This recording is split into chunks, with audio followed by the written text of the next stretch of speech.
Hello दोस्तों, स्वागत है आपका एक बार फिर से मारूस मेंटरशिप में।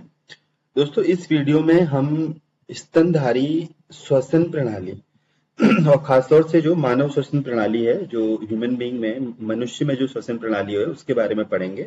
हम जानेंगे किस तरीके से कि जो स्तनधारी है या जो फिर ह्यूमन है, जो मानव है, उसमें किस तरीके से श्वसन की प्रक्रिया होती है और उसके क्या क्या कौन कौन से ऐसे अंग हैं शरीर के जो इसमें काम करते हैं। ये जनरल साइंस के लिए एक बहुत इंपॉर्टेंट टॉपिक है। तो चलिए आइए देखते हैं स्तनधारी श्वसन प्रणाली के बारे में कि कैसे होती है। सबसे पहले कुछ बेसिक चीजें, मूल बातें हैं। क्या होती है? मानव श्वसन प्रणाली अंगों और ऊतकों का एक नेटवर्क है जो हमें सांस लेने में मदद करता है। इस प्रणाली का प्राथमिक कार्य शरीर में ऑक्सीजन देना और शरीर से कार्बन डाइऑक्साइड को बाहर निकालना है। तो सिंपल सा, सबसे सिंपल, इससे सिंपल डेफिनेशन कुछ और नहीं हो सकती। हमारी श्वसन प्रणाली की क्या होती है? एक ऐसे अंगों का और ऊतकों का एक नेटवर्क होता है जो हमें सांस लेने में मदद करता है। इसका प्रमुख कार्य क्या है कि शरीर की जो हमारी कोशिकाएं हैं जिसमें ऑक्सीजन की हमें आवश्यकता होती है, उन्हें शरीर को ऑक्सीजन देना और शरीर से कार्बन डाइऑक्साइड को क्या करना? बाहर निकालना। पोषण की प्रक्रिया के दौरान ली गई खाद्य सामग्री का उपयोग विभिन्न जीवन प्रक्रियाओं के लिए ऊर्जा प्रदान करने के लिए कोशिकाओं में किया जाता है। तो जो हम भोजन लेते हैं उसका जो प्रयोग होता है, उसका जो यूज होता है बॉडी में, वो अलग अलग कोशिकाओं को ऊर्जा प्रदान करने के लिए होता है। विविध जीव अलग अलग तरीकों से ऐसा करते हैं। तो ये जो जब वो जो हमारा जो हमने भोजन लिया है उसको इस एनर्जी में, उसको इस ऊर्जा में कन्वर्ट करने के लिए, उसमें कन्वर्ट करने के लिए आवश्यक है कि हमें ऑक्सीजन की जरूरत पड़े। तो इसलिए हमें क्या होता है? ऑक्सीजन की जरूरत पड़ती है। तो ये जो हम ऑक्सीजन और जब उस ऊर्जा, जब ऑक्सीजन और उससे जब वो भोजन के उनसे मिलते हैं, कार्बोहाइड्रेट से मिलती है, तो उससे क्या निकलती है? ऊर्जा निकलती है। विविध जीव अलग अलग तरीकों से ऐसा करते हैं। कुछ ऑक्सीजन का उपयोग ग्लूकोज को पूरी तरह से कार्बन डाइऑक्साइड और पानी में तोड़ने के लिए करते हैं। कुछ अन्य तरीकों का उपयोग करते हैं जिनमें ऑक्सीजन शामिल नहीं होता। तो अलग अलग तरह के जो जीव हैं वो ये जो भोजन लेते हैं उसको एनर्जी में कन्वर्ट करने के लिए, ऊर्जा में परिवर्तित करने के लिए अलग अलग तरीकों का यूज करते हैं। कुछ कुछ ऐसे जीव हैं जो बिना ऑक्सीजन के भी इसे कर लेते हैं। लेकिन जो मानव है या फिर जो स्तनधारी है, उनको क्या होता है? ऑक्सीजन की आवश्यकता पड़ती है और वो ऑक्सीजन और एक ग्लूकोज मिलकर कार्बन डाइऑक्साइड बनाते हैं और एनर्जी बनाते हैं और कुछ पानी भी निकलता है। लेकिन यदि ऑक्सीजन की एब्सेंस भी हो तब भी कुछ जीव हैं जो क्या करते हैं? इस कार्य को कर लेते हैं। लेकिन सभी मामलों में, चाहे वो ऑक्सीजन की उपस्थिति में हो या ऑक्सीजन की अनुपस्थिति में हो, सभी मामलों में पहला कदम ग्लूकोज को छह जो ग्लूकोज का जो कि क्या है? 6 कार्बन अणु है, उसको पाइरुवेट जो कि 3 कार्बन अणु में तोड़ना होता है। यह प्रक्रिया साइटोप्लाज्म में होती है। तो सबसे पहले क्या होगा कि जो हम ग्लूकोज हम जो ले रहे हैं, हम जो खाना ले रहे हैं, वो ग्लूकोज की फॉर्म में कन्वर्ट हो जाएगा, जो क्या है? एक 6 कार्बन अणु का है। उसमें कितने? 6 कार्बन अणु हैं। ये क्या करता है? सबसे पहले पाइरुवेट में टूटता है, चाहे वो ऑक्सीजन की प्रेजेंस में हमें श्वसन हो रहा हो या फिर नहीं हो रहा हो। किस में टूटेगा? पाइरुवेट में टूटेगा। और ये कहाँ होता है? साइटोप्लाज्म में होती है। तो इसके आधार पे फिर इसके बाद जो हमारी प्रक्रिया होती है उसको हम उसमें हम दो प्रकार होते हैं। क्या होते हैं? एरोबिक और अनएरोबिक।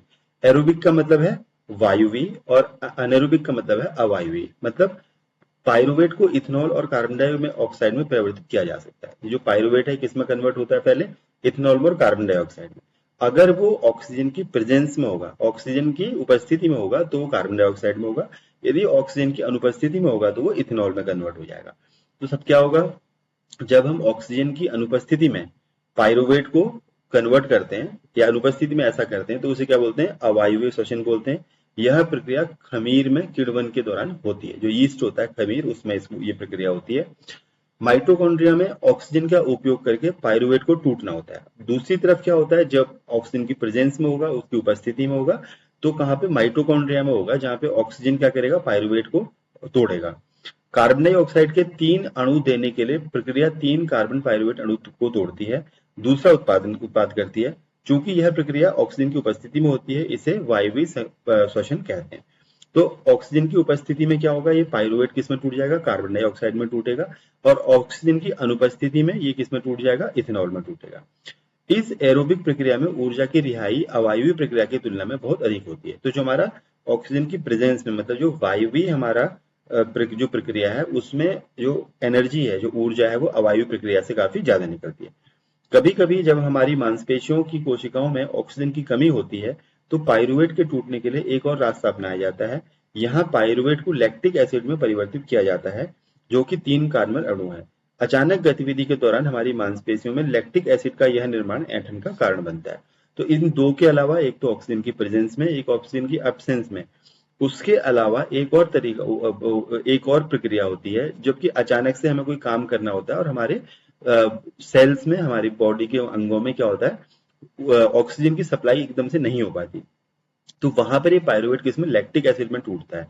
इसीलिए जो हमें क्रैम्प आते हैं, अचानक से ऐंठन होती है, वो इसीलिए होती है। तो ये एक देखिए हमारा फ्लो चार्ट है जो हमें पूरा बता रहा है किस तरीके से काम होता है।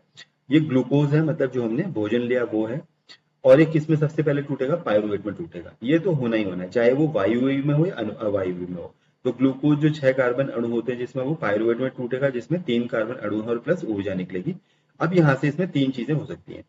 पहली है ऑक्सीजन की अनुपस्थिति में। कहाँ पे होता है, यीस्ट में होता है। क्या होगा ऑक्सीजन की अनुपस्थिति में, इथेनॉल, कार्बन डाइऑक्साइड और ऊर्जा में टूट जाएगा। किसमें टूटेगा, इथेनॉल में, कार्बन डाइऑक्साइड और ऊर्जा में। ऑक्सीजन की उपस्थिति में कहाँ पे, माइटोकॉन्ड्रिया में होता है ये, किसमें, कार्बन डाइऑक्साइड और जल और ऊर्जा में टूटेगा, जैसे कि हमारे मानव में भी होता है। और तीसरा जो हमने बताया था कि ऑक्सीजन का अभाव जो अचानक से हमारी मांसपेशियों में कई बार हो जाता है, तो इसमें क्या हो जाता है, लैक्टिक एसिड और लैक्टिक अम्ल और ऊर्जा में ये टूट जाता है। तो ये हमारा क्या है, और जब ये तीनों ही में देखिए, यहाँ भी, यहाँ तीनों में क्या ऊर्जा निकल रही है, जो क्या होती है फिर आगे हम देखेंगे अभी वो एटीपी में कैसे बदलती है। तो ये हमारा क्या है, पूरा प्रोसेस है जो कि रेस्पिरेशन में अर्थात श्वसन प्रक्रिया में होता है। अब एटीपी, सेलुलर श्वसन के दौरान जारी ऊर्जा का उपयोग एटीपी नामक अणु को संश्लेषित करने के लिए तुरंत किया जाता है, जिसका उपयोग सेल में अन्य सभी गतिविधियों को बढ़ावा देने के लिए किया जाता है। इन प्रक्रियाओं में एटीपी टूट जाता है जिससे एक निश्चित मात्रा में ऊर्जा उत्पन्न होती है, जो कोशिकाओं में होने वाली एंडोथर्मिक प्रतिक्रियाओं को संचालित कर सकती है। होता क्या है, ये जो हमारी यहाँ हमारी जो एनर्जी निकली, ये हमारी सेल्स में जब एनर्जी बनेगी तो ये क्या करेगी, तुरंत एक एटीपी बनाएगी, एटीपी नामक अणु को बनाएगी। बाद में जब हमें सेल्स को आवश्यकता होगी एनर्जी की, तो ये एटीपी दोबारा से एनर्जी में टूटते हैं, ऊर्जा में टूटते हैं, और जो हमारी केमिकल रिएक्शंस बॉडी में होती है उन्हें सपोर्ट करते हैं। तो ये ऊर्जा जो यहाँ पर बन रही है, इसका डायरेक्ट हमारी सेल्स उपयोग नहीं करती। इसको पहले एटीपी बनाने में इसका उपयोग किया जाता है, और एटीपी से दोबारा जब हमें आवश्यकता होती है, तो एटीपी बेसिकली क्या है, एक छोटा सा जैसे हमारी सेल होता है, घड़ी में सेल पड़ता है, उसकी तरह काम करता है।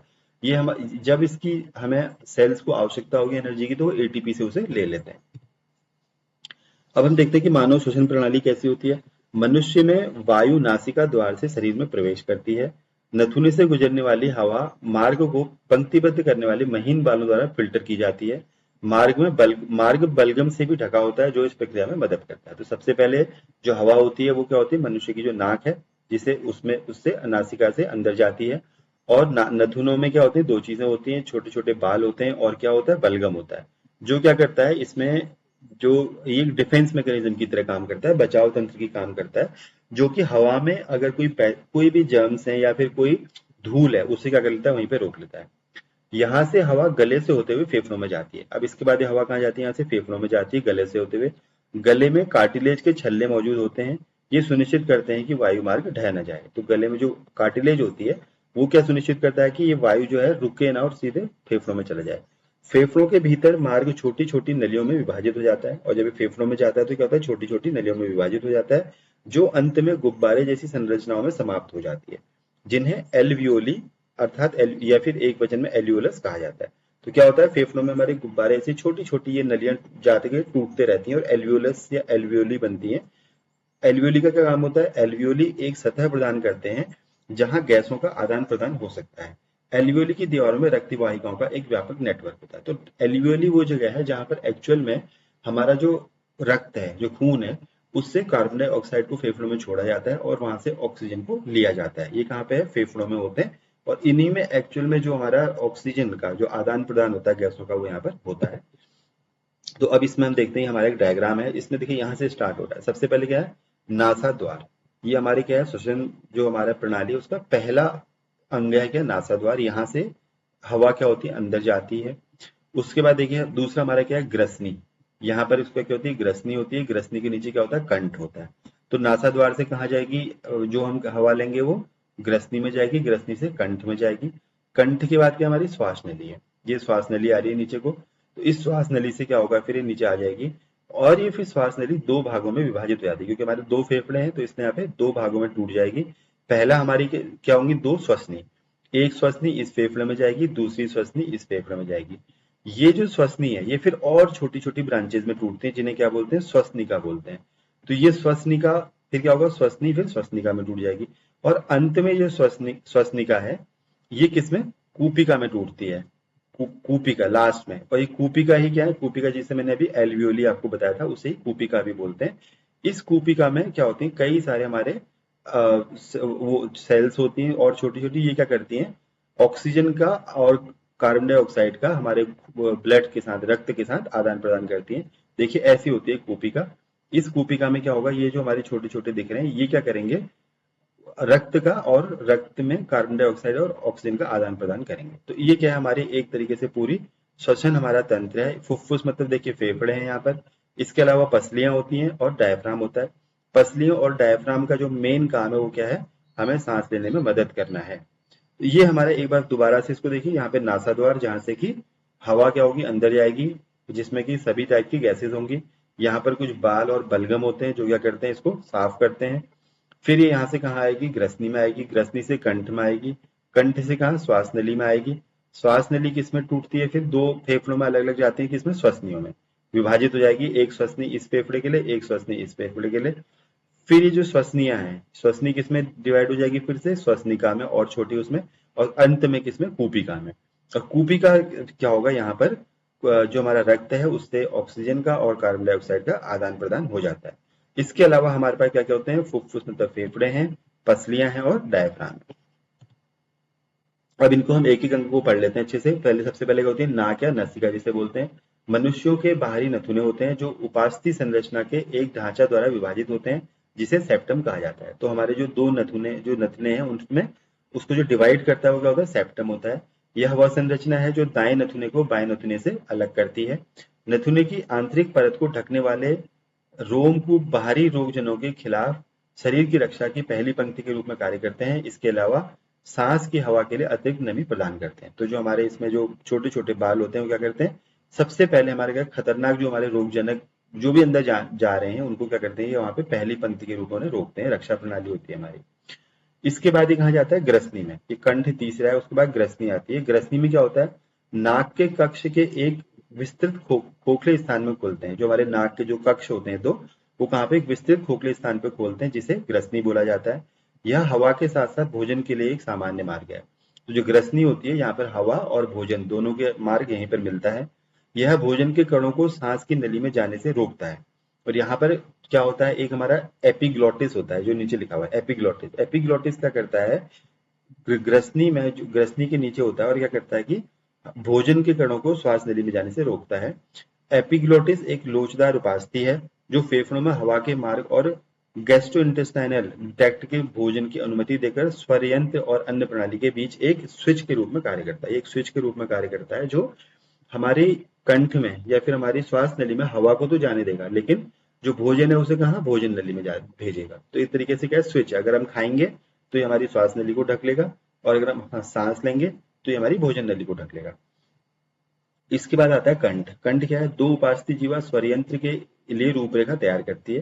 तो ये कंठ क्या एक तरीके का हमारा स्वर यंत्र भी होता है। यह गर्दन के, गले के सामने पाया जाता है और वोकल के साथ साथ श्वसन के लिए भी जिम्मेदार होता है। इसके दो काम है कंठ के, एक तो क्या करता है ये हमारा बोलने में मदद करता है, और दूसरा में सांस की जो हमारा श्वसन तंत्र है उसका भी क्या है, अभिन्न अंग है। इसलिए इसे अनौपचारिक रूप से वॉइस बॉक्स भी कहा जाता है, क्योंकि बोलने में मदद करता है, इसलिए इसे वॉइस बॉक्स भी कहा जाता है। जब भोजन निकला जाता है तो एपिग्लोटिस नामक फ्लैप श्वास नली के शीर्ष पर मुड़ जाता है और भोजन को स्वर यंत्र में प्रवेश करने से रोकता है। तो ये जो ग्रसनी में जो हमारा क्या है, एपिग्लोटिस है, जब हम खाना खाएंगे तो क्या करेगा, कंठ को ढक लेगा, और ताकि भोजन जो है श्वास नली में ना जाए। फिर देखिए ट्रेकिया। ट्रेकिया इसे क्या होती है, ये ट्रेकिया मतलब हमारी जो श्वसन नली है उसे ट्रेकिया बोला जाता है। श्वास नली स्वर यंत्र के नीचे उठती है और गर्दन तक नीचे जाती है। तो बेसिकली क्या है, हमारे जो फेफड़ों को हमारे कंठ से, जो स्वर यंत्र से कनेक्ट करती है, वो क्या है, श्वास नली है। श्वास नली की दीवारों में सी आकार की कार्टिलेजिनस छल्ले होते हैं जो श्वास नली को कठोरता देते हैं और इसे पूरी तरीके से विस्तारित करके बनाए रखते हैं। तो इसमें क्या होते हैं, इसमें कार्टिलोजेनिस छल्ले होते हैं जो इसको मजबूत बनाए रखते हैं। श्वास नली उरोस्थी में और नीचे जाती है और ब्रोंकाई में विभाजित हो जाती है, प्रत्येक फेफड़े के लिए एक होती है। तो ये होती है, देखिए हमारे ये दिखाना चाह रहा है कि ये जो हमारी श्वास नली है इसमें क्या होते हैं, उपास्थि वलय होते हैं, जिन्हें ये क्या करते हैं, इसको ब्रेक डाउन नहीं होने देते, इसको मजबूत बनाए रखते हैं। और ये कहाँ तक जाती है श्वास नली, फिर फेफड़ों तक जा रही है और यहाँ पे जाके किसमें, ये ब्रोंकाई मतलब श्वसनी में टूट जाते हैं। तो ये जो ब्रोंकाई है इसे क्या बोलते हैं, हम श्वसनी भी बोलते हैं। तो ये हर श्वास नली क्या होगी, ब्रोंकाई में श्वसनी में टूट जाएगी और फिर वो श्वसनिका में टूटेगी, जिसे हम ब्रोंक्योलिस भी कहते हैं। तो ये हमारा, और इनके थ्रू क्या होगा फाइनली, हमारी जो ब्रोंकाई और जो ब्रोंक्योली मतलब जिसे हम क्या बोल रहे हैं, श्वसनी या श्वसनिकाएं बोल रहे हैं, उसके थ्रू ऑक्सीजन कहाँ पहुंच जाएगी, हमारी एल्वियोली, जो हमने यहाँ पर देखा था, ये जो लास्ट में ये जो हमारा है कूपिका भी बोलते हैं जिसको, इसमें फाइनली टूट जाएगी और हमारी जो हवा गैस है वो कहाँ पहुंच जाएगी, जो हम ले रहे हैं वायु ले रहे हैं वो कहाँ तक पहुंच जाएगी, हमारी एल्वियोली तक पहुंच जाएगी, मतलब कूपिका तक पहुंच जाएगी। कूपिका में एक्चुअली में क्या होगा, फिर इसका रक्त के साथ आदान प्रदान होगा। इसके अलावा क्या देखिए, फेफड़े, फेफड़े मनुष्यों और अन्य कोशिरुकियों में श्वसन के प्राथमिक अंग है। तो मनुष्य में या फिर जो हमारे स्तनधारी हैं सभी में क्या है, एक प्रमुख अंग है किसका, श्वसन प्रणाली का।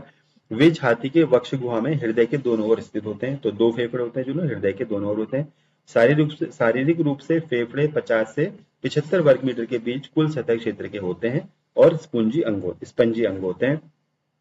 फेफड़ों का प्राथमिक कार्य रक्त और वायु के बीच गैसों का आदान प्रदान को सुगम बनाना है। तो यहाँ पे क्या होता है, रक्त और वायु के आदान प्रदान को क्या होता है, सुगम बनाता है।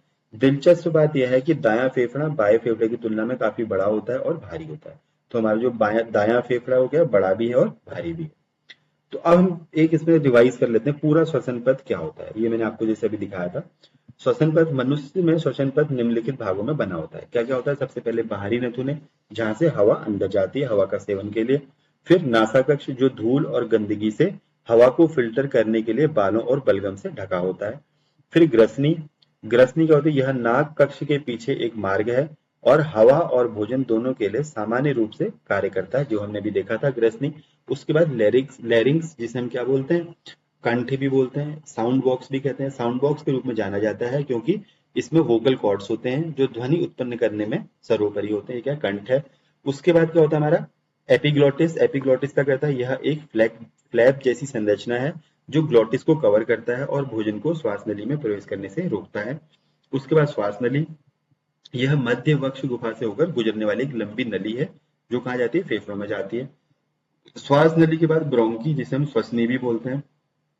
श्वसनी का क्या कार्य है, श्वास नली बाएं और दाएं ब्रोंकाई में विभाजित होती है। ये क्या होती है, दो श्वसनियों में विभाजित हो जाएगी और फेफड़ों में चली जाएगी। फिर क्या है, ब्रोंक्यूलिस, मतलब जो श्वसनी है फिर वो श्वसनिका में टूटती है। तो ब्रोंक्यूलिस मतलब श्वसनिका। प्रत्येक श्वसनी को एक और अधिक महीन चैनल में विभाजित किया जाता है, जिसे ब्रोंक्यूलिस अर्थात श्वसनिका कहा जाता है। और लास्ट में एल्वियोली, मतलब जिसे कूपिका भी बोला जाता है। जो हमारी श्वसनिकाएं हैं ये फिर क्या है, गुब्बारे ऐसी संरचनाओं में समाप्त होती हैं जिन्हें एल्वियोली या कूपिका कहा जाता है। इसके अलावा फेफड़े हैं। मनुष्यों में फेफड़ों की एक जोड़ी होती है जो थैली जैसी संरचना होती है और एक दोहरी परत वाली झिल्ली से ढकी होती है जिसे प्लूरा कहा जाता है। ये हमारे क्या है, फेफड़े हैं। अब ये कार्य किस तरीके से करती है, कार्य हमने जिस तरीके से आपको बता दिया, इसमें आप पढ़ेंगे तो आपको यही मिलेगा। मैं आपको समझा देता हूँ। सबसे पहले नासिका जो है उससे क्या होगा, हवा अंदर जाएगी। उसमें क्या होता है, हमारा बलगम होता है और छोटे छोटे क्या होते हैं, बाल होते हैं जो कि धूल और अन्य जो जम्स है उन्हें वहीं पर रोकते हैं। तो सबसे पहले हमारी रक्षा प्रणाली के रूप में काम करते हैं। फिर ये यहाँ से कहाँ, ग्रासिका में जाता है। ग्रासिका में एक बड़ा हॉलो होता है, वहां पर जाता है। वहां से जब एपिग्लोटिस खुलता है तो ये कहाँ चला जाता है, कंठ में चला जाता है। कंठ से फिर ये श्वास नली से होते हुए हमारे फेफड़ों तक पहुंचता है। फेफड़ों से पहले श्वास नली दो भागों में विभाजित हो जाती है जिन्हें श्वसनिकाएं बोलते हैं और इस श्वसनिका में से फेफड़ों में जाता है। फिर एक और छोटे उसमें टूट जाते हैं जिन्हें ब्रोंक्यूलिस भी बोलते हैं और श्वसनिकाओं में टूटते हैं और अंत में कूपिका में जाएगा। कूपिका में एक्चुअल में क्या होगा, जो रक्त में कार्बन डाइऑक्साइड है वो फेफड़ों में वापस आ जाएगी और जो हमारी जो सांस ले रहे हैं उससे ऑक्सीजन को क्या करेंगे, वो रक्त में चली जाएगी और वहां से अलग अलग उसमें चली जाती है। इसके अलावा एक और चीज जानना जरूरी है कि जो हमारी श्वास नली होती है उसमें भी क्या होता है, डिफेंस मैकेनिज्म होता है। उसमें क्या होता है, बलगम होता है। वो क्या करता है कि जो नाक से जो फिर भी जर्म्स या धूल के कण जो बच जाते हैं उनको क्या करता है, जो हानिकारक उनको फिर से वहां पे वो श्वास नली में उसको कैप्चर कर लेता है और वो बलगम के माध्यम से बाहर आ जाते हैं। सांस लेने की प्रक्रिया कैसे होती है? जब हम सांस लेते हैं तो हम अपनी पसलियों को ऊपर उठाते हैं और अपने डायफ्राम को चपटा करते हैं और परिणाम स्वरूप छाती की गुहा बड़ी हो जाती है। इस वजह से हवा फेफड़ों में खींची जाती है और विस्तारित एल्वियोली को भर देती है। रक्त एल्वियोली मतलब कूपिकाओं में छोड़ने के लिए शरीर में बाकी हिस्सों में कार्बन डाइऑक्साइड लाता है। यह वायु वायु में ऑक्सीजन को वायुकोशीय रक्त वाहिकाओं में रक्त द्वारा शरीर के सभी कोशिकाओं तक पहुंचाता है। तो होता क्या है कि जब हम सांस लेते हैं तो हम अपनी पसलियों को ऊपर उठाते हैं और डायफ्राम को चपटा कर देते हैं, जिससे क्या होता है हमारे फेफड़े हवा को खींच लेते हैं, अंदर खींचते हैं। और जब हवा अंदर जाती है तो फिर बाकी प्रक्रिया वैसे ही होती है जैसे हमने अभी पूरी पढ़ी है। और जो हमारी एल्वियोली मतलब जो कूपिकाएं हैं वहां पर अंत में क्या होता है, रक्त से जो कार्बन डाइऑक्साइड लाई जाती है वो फेफड़ों में छोड़ दी जाती है और ऑक्सीजन को ले लिया जाता है। श्वास चक्र के दौरान जब हवा अंदर ली जाती है और बाहर निकाल दी जाती है तो फेफड़ों में हमेशा हवा का अवशिष्ट आयतन होता है ताकि ऑक्सीजन को अवशोषित करने और कार्बन डाइऑक्साइड को छोड़ने के लिए पर्याप्त समय मिल सके।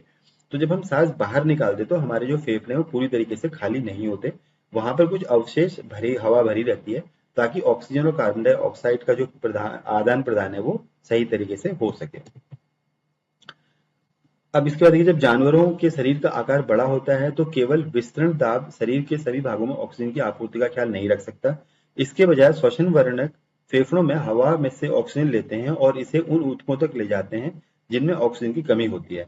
मनुष्यों में श्वसन वर्णक हीमोग्लोबिन होता है जिसमें ऑक्सीजन के लिए बहुत अधिक बंधुता होती है। यह वर्णक लाल रक्त कणिकाओं में मौजूद होता है। ऑक्सीजन की तुलना में कार्बन डाइऑक्साइड पानी में अधिक घुलनशील है और इसलिए यह हमारे रक्त में घुले हुए रूप में अधिकतर पहुंचाया जाता है। तो ये जानना बहुत जरूरी है कि अब यहाँ से जब हमारे फेफड़ों में ऑक्सीजन पहुंच गई तो वहां से शरीर के अन्य अंगों में किसके थ्रू पहुंचती है? जो हीमोग्लोबिन है, ये ऑक्सीजन हीमोग्लोबिन में जुड़ जाती है और उसके माध्यम से क्या होता है अलग अलग भागों में जाती है। जबकि कार्बन डाइऑक्साइड जो हमारे ब्लड का जो लिक्विड वाला जो पानी वाला पार्ट है उसमें घुल के वहां से बाहर निकलती है।